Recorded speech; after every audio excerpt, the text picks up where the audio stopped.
Janet and I celebrated 12 years of marriage, having been sweethearts since the age of 10. Opting out of college, I landed an entry-level job as a draftsman at Desmond Engineering right after high school. A year later, we tied the knot, and the following year brought the joy of becoming parents to twin girls, Bethany and Brittany. Despite initial challenges, diligent budgeting helped us through. While still a draftsman, I moved up a few grades, improving our financial situation. We managed to purchase a modest home and owned 2 decent cars. Although not brand new, they were far from outdated. Janet fulfilled her dream of being a housewife, and with our financial stability, she didn't need to work. Both of us remained healthy and fit. Janet had a bit more stature than our wedding day, standing just over 5 feet tall, with dark brown hair and bangs resembling little Marie Osmond. Personally, my physique hadn't changed much since my high school football days as the right tackle. Billy Martin moved to Reading from Lancaster about a year ago and took a job with Desmond Engineering as a surveyor. Billy and I played football against each other and immediately became friends. He also married his high school sweetheart, a redhead named Sarah. Sarah and Janet became instant friends. They didn't have children yet, but they were ideal nannies. When we weren't at work, Billy and I enjoyed each other's company. It was a pleasant breakaway from family life. Of course, Janet and Sarah did the same. They went shopping together, attended parties and club meetings, and Billy and I watched the girls on TV. Sarah also took a job as a secretary at Gilbert Engineering, located just outside the city. About 6 months ago, I began noticing changes. Previously, the PTA meeting was held once a month, but now it is once a week. Sarah, despite not having children, always visited Janet. The frequency of Tupperware and Magic Chef parties seemed to increase every month, yet they never made purchases. They joined a book club, but never found time to read. On weekends, they spent hours shopping, buying very little. Janet's collection of fashionable lingerie grew, but I never got to enjoy any of it. It started bothering me. I never mentioned anything to Billy because he didn't seem to care. I didn't want to cause problems if something happened. About an hour after putting the girls to bed, Janet came home from some kind of basket party. She took a shower before Sarah picked her up, and took another as soon as she got home. This seemed strange to me. While she was in the shower, I quickly checked the basket and found a set of black lace lingerie. Who would wear black lace lingerie to a basket party? I'm not in the habit of checking my wife's underwear, but I did this tonight and found that the underwear were wet and sticky. I put them in my pocket. Until tonight, I had never once delved into my wife's purse or wallet. The only thing I was really interested in was her cell phone. Apparently, she was pretty sure I wouldn't spy because she hadn't deleted a single call in the last week. The majority of calls were addressed to Sarah, but a large number of incoming and outgoing calls were addressed to KC, KH, and KW. Of course, I had no idea who they were, but I quickly realized that the C stood for cell, the H stood for home, and the W probably stood for work. I checked her address book, and Sarah also had 3 numbers listed: Sarah S., Sarah H., and Sarah W. I was amazed at how well organized my wife's phone was. Looking at Sarah's work number, I noticed that it had an extension. Checking KW's number, I found it was the same number as Sarah, but with a different extension. It wasn't hard to guess that Janet was calling and receiving calls from someone who worked with Sarah. It was also easy to guess that Sarah must have been the one who introduced Janet, and the mysterious company, K. Gilbert Engineering, was now closed. I took Janet's phone and dialed KW's number. Upon approaching Ken Sanders' desk, I heard a recorded message stating that he wasn't available at the moment. The message suggested leaving a name and phone number for a callback. After the signal, I ended the call, finding it too easy. Janet poked her head around the doorway and inquired if I was going to bed. I responded that I was almost done with the book and would get up once finished, acknowledging the possibility of falling asleep on the sofa. It was my intention to sleep on the couch. It was a restless night. I kept trying to figure out what I did wrong or what I could have done differently. It was a terrible waste of time and mental effort. Every time I redirected my thoughts to what I should do, they kept coming back to what I should do. I kept looking at the clock and it didn't move. All I knew for sure was that I was not going to take any blame for what happened, or what was going to happen. I woke up to the sounds of my two little angels cooking breakfast. Janet encouraged them to take care of themselves rather than wait. The idea was good, and it appeared to be effective. While stretching and scratching myself, my wife entered the room and mentioned that I should hurry up or I'd be late for work. I assured her it wasn't a problem as I wasn't going to work that day. When she questioned why, I explained it was due to too many personal problems. With a yawn, I headed towards the bathroom, realizing I needed a shower. Upon my return, Janet seemed a bit puzzled as the girls had already left for school. I grabbed a cup of coffee and sat at the table opposite my wife, who looked at me hesitantly, as if anticipating something but uncertain about what. I straightforwardly requested her to share details about her novel, sensing she might not readily open up and share her thoughts. In response, she asked if my downcast mood was due to suspicions of her being unfaithful. I confirmed my concerns and pressed her to discuss the novel. Despite being married for 12 years, she questioned why I would entertain such thoughts. I insisted on discussing her novel, citing my work commitments for the day and a refusal to engage in games. My wife, with affection, let out an exasperated sigh and leaned in, reassuring me that there was no romance in her novel. I sarcastically acknowledged her honesty, but expressed my inability to appreciate it at the moment. She leaned back, sipping her coffee as if she had taken control of the situation. I then asked if she could answer a few simple questions, to which she agreed. I inquired about her frequent attendance at PTA meetings every week, despite the PTA secretary stating they only held monthly meetings and she hadn't attended one in 6 months. In response, she expressed confusion and a bit less sassiness, claiming she didn't understand what I was implying. I pointed out that she and Sarah attended non-existent PTA meetings every Tuesday and questioned why she would lie about such a matter. Janet took some time to reflect on the question and eventually found an answer. She apologized, explaining that on Tuesday nights, she and Sarah went to Rosie's Cantina for ladies' night to enjoy 2-for-1 margaritas. They hadn't informed me to avoid any misunderstandings, considering Billy and me. She admitted it was a mistake and promised to inform us from now on. I remained skeptical, stating that I would verify her explanation. I suggested Sarah might support her, but I questioned what the people at Rosie's might say.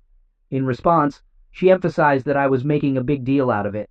She then shifted the focus, asking about my behavior at little Tupperware parties, questioning why I took a shower before leaving and another upon returning home. I explained that it was to eliminate the smell of smoke from my hair, as many women smoked at those gatherings.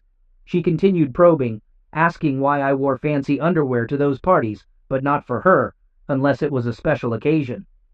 I admitted not having a good answer, stating that I just wanted to feel dressed up when going out. Janet's lies began to irritate me, and I struggled to control my anger, realizing it was time to address the situation. I confronted her with the soiled underwear I found the previous night, accusing her of deception. I expressed my awareness that the substance on the underwear was not mine, and warned her against claiming it was due to a yeast infection. My anger escalated, and I demanded an explanation. Janet fidgeted in her chair, avoiding eye contact, seemingly unable to provide a quick response. Frustrated, I pressed her further, questioning why she had come home with soiled underwear and insisting on an explanation. She urged me to stop and expressed her inability to endure the situation any longer, claiming we had been married for 12 years. She questioned how I could treat her in such a manner. The continuous stream of lies and constant denial overwhelmed me with all the strength I could muster. I hurled my partially filled coffee cup across the room, shattering the front of the microwave. This time, there was no doubt I had Janet's attention. The expression on her face was new, as she had never witnessed my anger before. Leaning over the table, I confronted her loudly, demanding information about Ken Sanders. She rose from the chair and moved towards the sink, trying to evade the conversation, repeatedly stating that he was just a friend. I persisted, asking if she had a close relationship with him. In a terrified tone, she admitted to it. I pressed further, questioning if she had slept with him the previous night. With remorse in her voice, she confirmed it, urging me to stop and expressing sincere apologies. She stood at the sink, sobbing uncontrollably. After pouring myself fresh coffee, I heard Janet's cell phone ringing. Her eyes shifted nervously between me and the phone as she suggested answering it, identifying the caller as Ken. I pressed the speakerphone button and greeted Ken, who sounded distressed, mentioning a call attempt on his work number the previous night.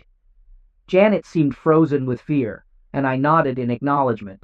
She hesitated in responding to Ken's inquiries about her presence and whether something was wrong, eventually admitting that I was present and aware of their situation.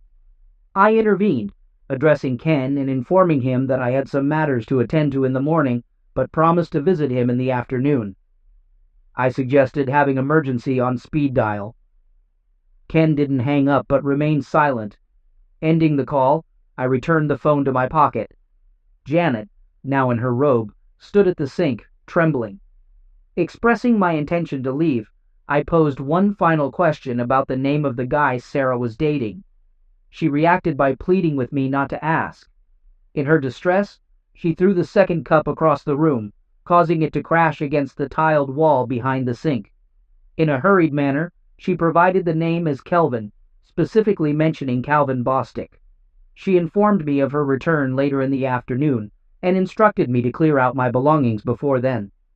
She mentioned her mother staying with the girls temporarily and assured assistance in retrieving any items I couldn't fit in my car. She emphasized not to contact her and requested informing her mother of my whereabouts. She remained still, offering no further words as I walked out the door. Of course, I had no idea what to do next. I decided to go into the office and see Billy. I considered him a friend and believed he should know what was happening. It was easy to deduce that Sarah met Calvin at work and became friends with him. Ken was likely Calvin's friend in need of a date. I might have simplified this a bit, but I thought it was close enough. Billy was absent from the office, probably engaged in some form of betting or similar activities. I called him on his cell phone and shared the distressing news about Janet and Sarah having boyfriends, revealing that the supposed meetings and Tupperware parties were actually social gatherings. He questioned the credibility of the information and found it hard to believe. I suggested asking Sarah about a guy named Calvin Bostic, who worked with her and Gilbert, as I suspected she might have introduced Janet to someone from their workplace. Billy expressed disbelief upon learning about Calvin Bostic, as they had graduated together. I also mentioned a guy named Ken Sanders, describing him as a tall, skinny individual. I shared my belief that Janet would likely warn Sarah soon, as she had given me various excuses before finally confessing. After our conversation, I went to HR to request a short leave, finding it impossible to focus on work. It took only 10 minutes to transfer my tasks to another draftsman. Meanwhile, Janet's cell phone rang, displaying Sarah's name on the caller ID. I answered the call, pretending to be Janet, and inquired about the situation. Sarah apologized, thinking she was calling Janet, and mentioned that Billy had received information at the office. Expressing my anger and disgust, I asked Sarah to clarify what someone had said to Billy. She revealed that she intended to take Janet home, and suggested that bothering Janet at that moment was not ideal, as she was busy packing her belongings. Surprised by this revelation, I questioned the reason for packing and learned that Janet planned to return to live with her parents temporarily. Enjoying the pause on the other end of the line, I smiled, imagining the scenarios running through Sarah's mind. In response, I advised her to inform Calvin about Billy's impending arrival, implying that he might appreciate a head start. Sarah reacted with shock and disbelief, exclaiming, "No, God, no," before hanging up. This woman's nerves. We only had one credit card, so canceling it was no problem. We also had an ATM or a debit card. It took me 5 minutes to change the PIN number. I had no idea what to do with the checking account, so I just ignored it for now. In any case, I needed it to pay utilities and other bills. I just hoped Janet didn't take any receipts with her. The cell phone rang again, but this time it was my phone. Billy chased Calvin Bostic out of the Gilbert building and caught him in the parking lot. He was in jail and wanted me to tell his brother from Lancaster to come and post bail for him. I called his brother. There was nothing more I could do for Billy, So after lunch, I went to Taco Bell. I visited my mom and dad, explaining everything to them. Mom was more than willing to watch the girls for a while. She stayed with me during the week, and the twins stayed with them on the weekends. Now it's time to visit Ken Sanders. The guys in Gilbert's drafting department were eager to tell me about Billy's visit that morning. The drafting department overlooks the parking lot, and they saw everything that happened. Billy caught Calvin before he could get to his BMW. He threw him over the hood of one of the cars and started smashing his face. The guards followed them and tried unsuccessfully to get Billy out. Finally, one of them punched Billy in the neck with a stun weapon. He wasn't home yet when they put him in the police car. They had to take Calvin in an ambulance. One of the guys showed me the office where Ken Sanders worked. It was empty. Looks like old Ken quit suddenly this morning. We walked past Sarah's desk. She wasn't there either, but it looked like she was still working there. 10 minutes later, I found out Ken's home address and headed to the parking lot. It was a small ranch with no garage. There was a white Lexus in the driveway with the trunk and back doors open. As I approached the door, Ken Sanders came out with an armful of clothes. He dropped everything and rushed back into the house. As soon as he saw me, I tripped over the things he dropped and managed to see him exit out the back. As I entered, I had to laugh at his reaction. Damn, I wasn't like Billy. I was a good guy. It looked like the kind of place that would be rented fully furnished. That's why he didn't have a truck. In another 10 minutes, he would have finished and left town. I was looking forward to talking to Ken, but I didn't want to chase him. I looked around the room for anything interesting and got a few pleasant surprises. The first thing I picked up was his cell phone. It lay on the table in the living room next to a folder containing his passport and some personal documents. There was a cute little laptop computer on the dining table. I couldn't find anything else, so I packed up the few goodies I had and left. I didn't want to do anything that could be considered criminal, so I resisted the urge to crash his car. This was beautiful. I believe it might be considered a crime to take items from the house, but he left the door open, and anyone could have taken them. Unable to restrain myself entirely, I let the air out of just one of his tires. He'd need to empty the truck to access the spare tire, and I'm sure he'd do it with one eye on the street, searching for me. I'll retrieve it later. He got the message. I went to the prison to see Billy. His brother and he were occupied with legal matters, so I just waved and smiled at him. It seemed he had everything under control. Mom was already at home and dinner had started. We chatted briefly, and then I brought the things I bought from Ken into the office where my computer and belongings were kept. Before I could examine them closely, Beth and Britt returned from school. I decided it would be best to inform them about what was happening before they inquired. I didn't get a chance. Bethany eagerly greeted me, questioning why Grandma was present and inquiring about Mom's whereabouts. I explained that Mom and I decided to take a break from each other, and she would be staying with her parents for a while. Brittany seemed pleased with the news, claiming victory in a bet with Bethany. She gloated about winning and explained that their argument revolved around Mom cheating on me. Bethany, however, denied ever mentioning anything about Mom cheating, asserting that they were not naive and knew what was happening. She admitted that Brittany was right, and that Mom was indeed cheating on me. Expressing surprise at how I found out, she criticized me for being slow and too trusting. Brittany, in an unusual gesture, placed her hand on my shoulder, attempting to console me. The situation was surreal. A 12-year-old girl trying to comfort her father in the midst of a family crisis. One Saturday, when Mom and Sarah said they were going shopping at King of Prussia, Mom wouldn't let Britt and me go with her. She said it was an adult shopping day, and she would compensate us for it later. When we got to school on Monday, 2 kids said they saw her with a guy in Nobles Grove. We called them liars, but one of the girls had a photo on her cell phone. It seemed pretty trivial. I thought there must be an explanation, but Britt said she was cheating. "Why didn't you tell me anything?" They both just shrugged. A couple of weeks later, Tracy Mercer's parents saw Sarah, Mom, and 2 guys at TGI Fridays in Allentown. They told Tracy about it when they got home. I sat dumbfounded. Thank God Grandma invited us to dinner. We didn't discuss the issue during dinner, and I apologized before the dessert arrived. Luckily, the twins decided to leave the topic for the rest of the night. I felt relieved. I had just started examining Ken's laptop when his cell phone received a text message. The message read, Daxry 4 Sinaf ULYJ Dear Ken, sorry for the trouble. Love, Janet. While I'm not the best at texting, I easily deciphered this message. It was sent from Sarah's cell phone, indicating that Sarah and Janet were together. Temptation got the better of me, and I couldn't resist letting Janet know that I had Ken's cell phone by spelling out TAJ. I spent the next couple of hours examining files and folders on Ken's computer. Although I found no emails between Janet and Ken, there were intriguing emails between Ken and some old friends in Lancaster. What I read shocked me, and I certainly didn't appreciate it. Janet and I had been together for almost our entire lives, and now I discovered that I never really knew her. In less than a year, she seemed to have become closer to Ken than she had with me in almost 20 years. As I replaced the cartridge in the printer, I noticed tears streaming down my face. This wasn't my usual reaction. Her deception had hurt me, and now I felt the salt in the wounds, perhaps because of my tears. I printed out several emails and a dozen photographs.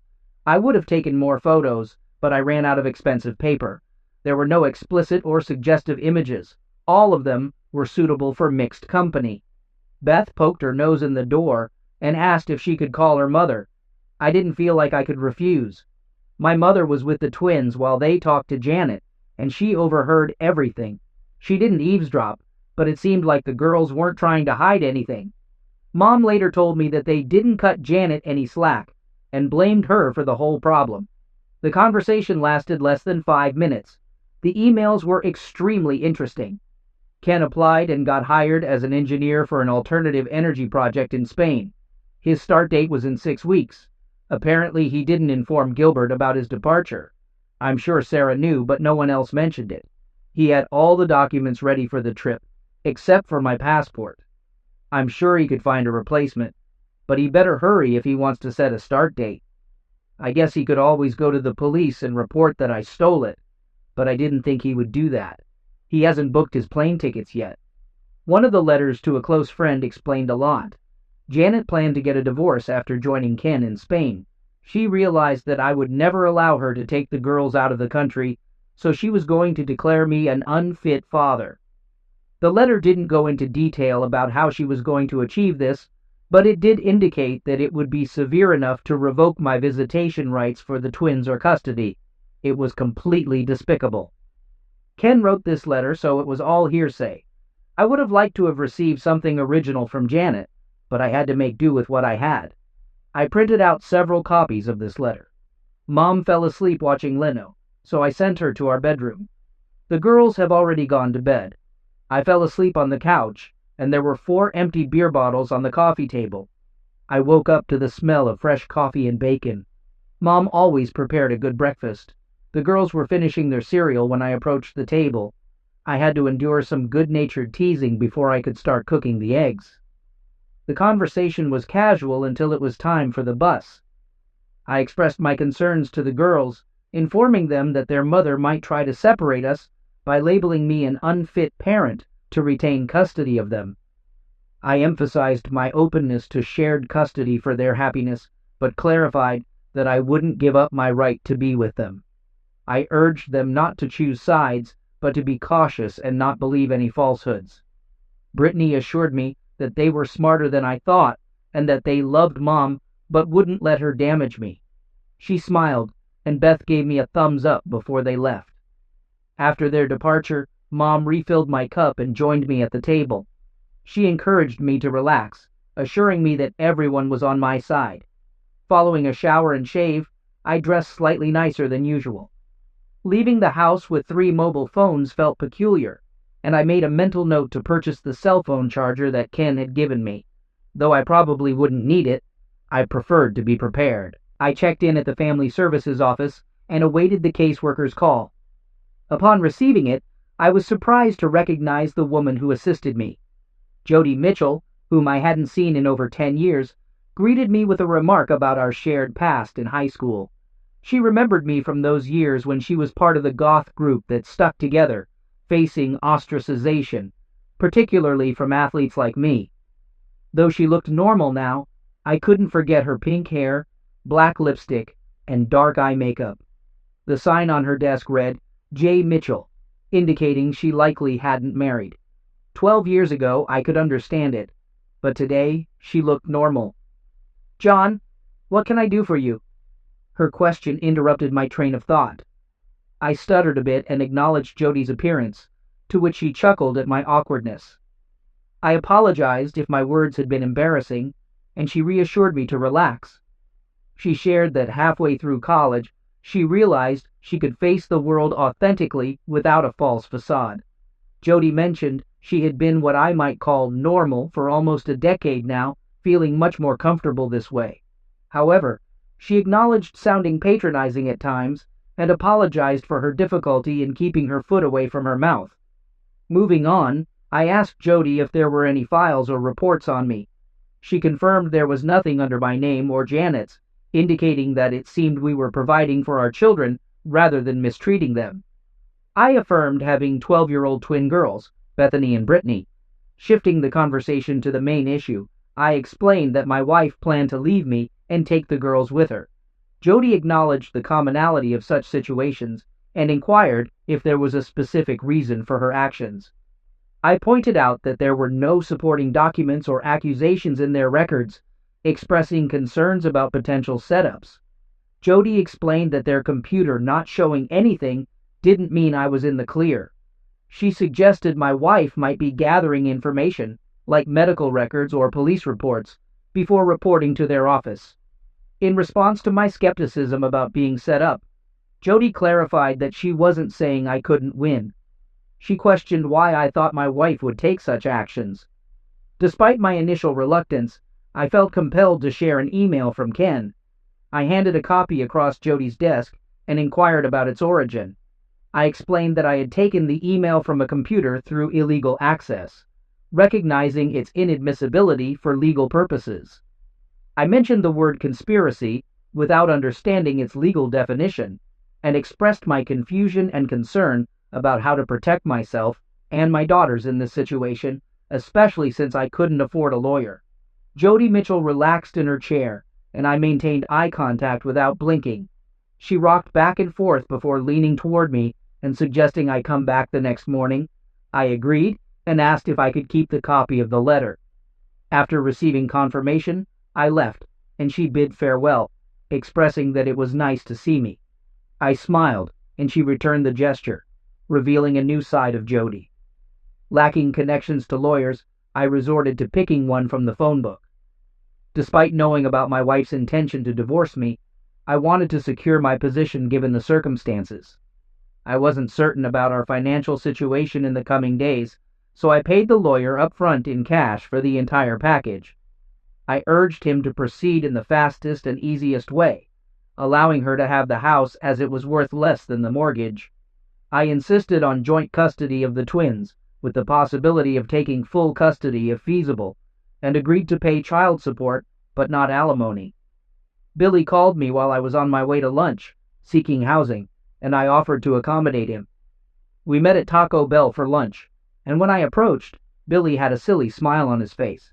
Curious, I inquired about the reason for his happiness. Billy shared that a friend at Community General Hospital had informed him about Calvin. Sarah had visited him at the hospital, unaware of Calvin's wife and children arriving.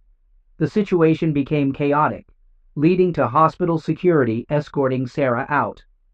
Billy walked past Gilbert to talk to her, but found that she was no longer there. I asked about the details of Calvin's family situation, and Billy admitted he didn't know why Calvin's wife didn't live with him, or why he didn't go home to his family on weekends. However, he expressed a lack of interest in these details. Billy decided to take a week off from work to sort out his affairs, and we planned to figure out his accommodation since my mother also lived at home. Billy intended to go to his house to gather some clothes and personal belongings in case Sarah wasn't there. He had no intention of talking to her anymore. Later, on my way to see my insurance agent, I received another call from Cameron Wilcox, Janet's father. He requested my presence to help figure things out, mentioning Janet's despair and her unhelpful mother. The meeting would include Cameron, Janet, Janet's sister Carla, and myself. Despite uncertainty about the goals of the meeting, I agreed to be there in about 20 minutes. It was a somber gathering. I brought a folder of evidence and skipped the coffee. Who wants to start? John, Janet believes you're overreacting. She insists you were angry and coerced her into saying untrue things to appease you. According to her, she did nothing wrong, and you have no right to evict her. I sensed that my wife was presenting a highly embellished version of the events to her parents. While I understood her reluctance to admit infidelity, I resented her shifting the blame onto me. Cameron expressed his desire for facts to better understand the situation, and questioned what I expected him to do, prove she's a liar, or admit I made a mistake. I explained that Janet claimed not to have a boyfriend, but just shared a few drinks with friends from Sarah's workplace, interpreting it differently. I pointed out that she had over 80 phone conversations with this friend in the last month, and asked about the frequency of calls to Cameron and her mother. They both turned to Janet, who avoided eye contact. I raised the issue of Ken's cell phone, and when no one spoke, I asked Carla to read a text message sent to Ken right after I asked Janet to leave. The message apologized for the trouble and expressed love. Janet covered her face with her hands, and Cameron shook his head slowly. I shared photos from an outing Janet and Sarah claimed was at the King of Prussia Mall, but was actually at Nebel Grove. Cameron questioned Janet about the hand-holding in the photos, suggesting that Ken was more than just a friend. Tears flowed slowly as this unexpected outcome unfolded. I presented more photos, indicating that they were taken at Olive Garden and Red Lobster. I mentioned the stains on Janet's underwear, but decided not to discuss them at that moment. Cameron apologized for calling me in for such a situation, expressed his upset at being tricked, and shook my hand as I left. Janet left the room sobbing like a child, and there was no discussion about the stains on her underwear at that time. Cameron assured me that the situation wouldn't be ignored. Upon returning home, Mom and Billy had already set up a fold-out bed in the living room. It wasn't a hallway, just a small extra room where I kept my computer. Billy had a pile of extra clothes in the corner that he had taken from home. Sarah wasn't home when he arrived. The most interesting thing awaiting me was the mail, but in fact, it wasn't waiting for me. It was for Janet. A beautiful official envelope from the passport department. I knew I shouldn't open it, but I couldn't help myself. It was, of course, a passport, more precisely, a family passport. The photo featured Janet and the two girls. I remember the girls mentioning getting their picture taken, but I never imagined it was for that purpose. Of course, my passport wasn't in the envelope. I immediately called Cameron and asked him to inform Janet that the goods had arrived. If she needed a passport, all she had to do was send Ken home to pick it up. I would only give it to Ken. I was usually at work when the letter arrived. I would never have known she received it. Cameron informed me they had asked Janet to find another place to live, and they had no idea where she was going. They seemed a little angry with their daughter. He promised to inform her about the passport. The dinner conversation mainly revolved around the girls. Bethany, with a shy smile, mentioned that a woman from Family Services named Jody had visited their school and talked to both of them together. They missed gym and geography due to the lengthy conversation. Beth and Britt expressed that Jody seemed to like me, though it was from a 1-hour talk. Carla interrupted dinner with a phone call, wanting to talk. We met at McDonald's, where she explained Janet's situation. Carla expressed doubts about my ability to answer questions, to which I agreed. She began by blaming Sarah for everything, describing Sarah's affair with Billy as thrilling and romantic in Janet's eyes. Janet claimed to have had a life with me that was only loving and reliable, lacking excitement and romance. Janet got involved with Ken Sanders when he joined Gilbert. While Sarah and Calvin had love-making moments, Janet and Ken were left alone, leading to a full-blown affair. She couldn't or wouldn't end it, as Ken captivated her with tales of his endeavors and proposed a trip to Spain, which she eagerly accepted. The major dilemma for Janet wasn't leaving me, but leaving the girls. She was aware that I would never allow her to take them abroad, so she planned to find a way to make me look bad. Carla explained that after talking with the girls, Janet realized they were closer to me than to her. As a result, she decided not to pursue custody if I agreed to a divorce without any conditions. I agreed to proceed without contesting it. Carla then mentioned that Janet would like to get her passport, and asked if I had it with me. This raised suspicions about Janet's intentions, and I suspected she might still have hopes of taking the girls with her. The family passport played a crucial role in the deal. Carla, my coffee is cold. I'm going to go home and take a hot shower. Do not call me anymore, John. What the hell is wrong? How did I make you angry? You know damn well what you did. Do you two really think I'm that stupid? Go back to your sister and tell her there is no way she can have my daughters. Since you decided to do it, help her. I'll have to ask you never to talk to my girls again. Carla was talking on her cell phone as I left Mickey D's. I can only guess who she called. I arrived at the family services office before it opened. You couldn't stay away from me, could you? Jody walked into the office with a big smile on her face and a Starbucks cup in her hand. She motioned for me to sit down and apologized for not having more coffee. I think you know that I talked to your daughters yesterday. I nodded and smiled. For some reason, I was a little tongue-tied, out of my element. I remembered that the same thing happened the last time I talked to her. Since I was with Janet my whole life, I never had the opportunity to develop any social skills with other women. Looks like I've paid for it now. Is something wrong, John? Apart from that? No, I wasn't trying to be smart. I just couldn't formulate the words. I'm so sorry, Jody. I think I'd better leave. I'm not aware of all this. This morning. I'll call you later. Before you go, I would like you to know that I am getting a restraining order against your wife. I can't stop her from seeing or being with the girls, but I can stop her from taking them out of state or denying you access to them. It will be delivered to her before noon. This brought a big smile to my face, but I left the office anyway. I headed to the nearest Starbucks.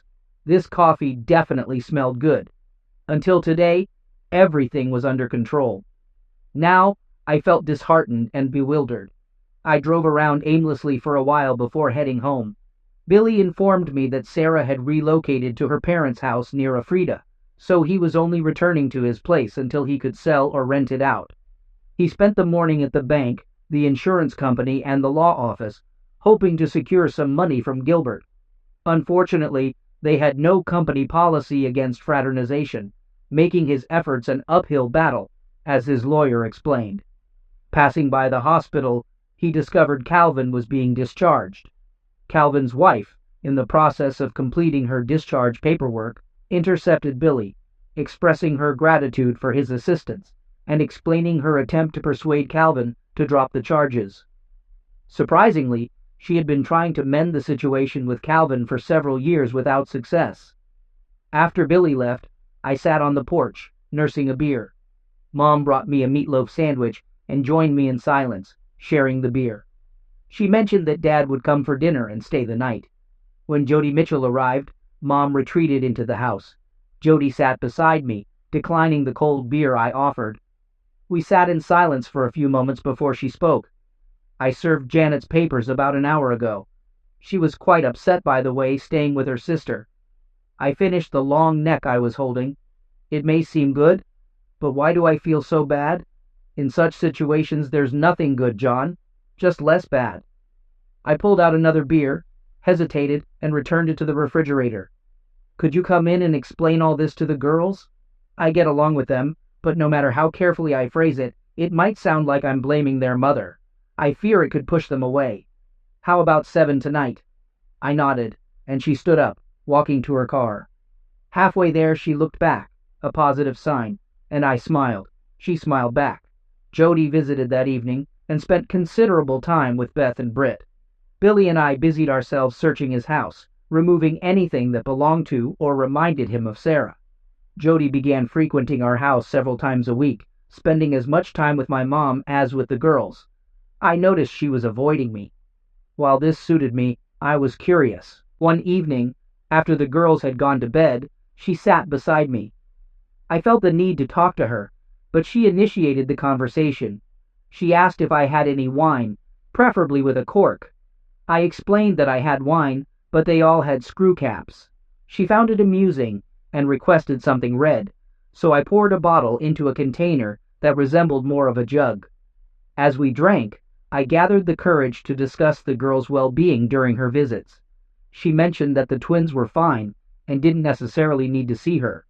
Surprisingly, she clarified that she visited to see me, not the girls. I was confused, as she rarely engaged in conversation during her visits. She admitted that she thought I might have a rule against fraternizing with clients, which we both found amusing. To lighten the mood, she brought up the topic of tattoos and expressed surprise that I hadn't asked to see hers. I confessed that I had 4 tattoos from my high school days, 3 of which were easily visible, and 1 more discreet. She playfully suggested a game of finding the tattoos, maintaining quiet to avoid waking the girls. The 4th tattoo was in a secluded place, and I admired her for a while before she left, apparently before the twins woke up. However, I sensed they might have been aware of what occurred. I instructed my lawyer from the phone book to finalize and deliver the divorce papers. Janet, still residing with Carla, received the papers, but there was no response. Several more weeks passed, and my father's health declined. Mom spent more time with him than with me. Luckily, school concluded, and the girls spent the summer with her. By the end of summer, Dad moved to a nursing home. Billy and I assisted Mom in preparing the family home for sale, and she moved back in with me. Jody visited the girls at their mother's all summer and spent 3 or 4 evenings a week with me. They went shopping and out to dinner together, and I appreciated the attention Brittany and Bethany were giving. At least I didn't envy them anymore. I was pretty sure they knew what was going on between Jody and me. Janet called the girls about once a week, but the conversations were always short, and according to her mother, seemed tense most of the time. The twins didn't even tell me she called. Billy's divorce from Sarah was finalized. I had no idea what my status was. He also decided he wanted to start his own surveying business and asked me to come with him.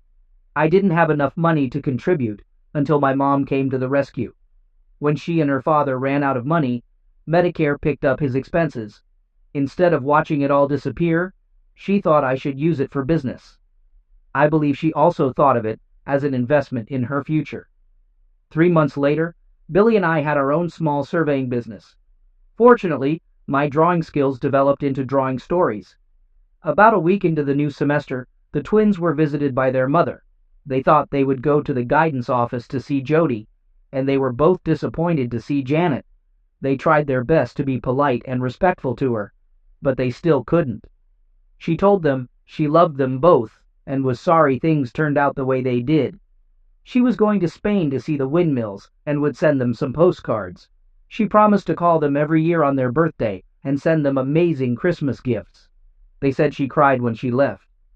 Janet never called me to tell me she was leaving, but the next week, her parents showed up at the house. They apologized again for what Janet did, but made no attempt to defend her or justify her actions. Brittany and Bethany were their sole grandchildren, and they desired the opportunity to see them. I had no qualms about their request. They conveyed that Carla felt too ashamed to approach me, torn between her sister and her parents. 2 months later, my divorce was officially concluded. Jody and I opted to celebrate at Red Lobster. It was a rare evening without the girls, who seemed content. In fact, I believe they were somewhat elated. We spent the night at a local Holiday Inn. The twins welcomed me back with delight at 10 o'clock the following morning. Though they didn't voice it, they smiled from ear to ear throughout the day. A year later, everything was going well, but unfortunately, my father passed away. Mom considered relocating to Florida with her sister, but was reluctant to leave the girls. The twins thought their grandmother should depart, but proposed that Jody take her place, even if she couldn't cook as well as my mother. They also insisted they were old enough to have separate rooms. It was an evident and viable plan. The girls received birthday cards from their mother, but there was no phone call. She also sent numerous postcards, all depicting Spanish windmills. I wasn't sure of the significance. For Christmas, she sent 2 stylish embroidered dresses, unaware that the girls were entering their teens and might experience a growth spurt. Surprisingly, they didn't mind that the dresses were too small. Gilbert Engineering became our major client. Billy was pleased to discover that Calvin was now teaching electronics at Lebanon County Vocational School, a significant downgrade. Calvin was no longer married, and Sarah remarried and relocated to California. Ken Sanders didn't last 6 months in his new job, now working in the States, but his whereabouts remained unknown. Billy sought information through his high school's alumni association. My best friend always believed I got away with Ken too easily. Strangely, the girls continued to receive postcards featuring windmills, with no specific information, just general sentiments.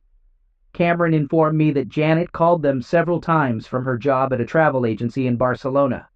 She never mentioned Ken, or disclosed details about their past. Jody and I quietly got married in Maryland. A year later she was expecting, and Brittany and Bethany were as thrilled as we were. They looked forward to having a goth sister, sharing a private joke that they never let me in on. The significance of Spanish windmills remained a mystery to me.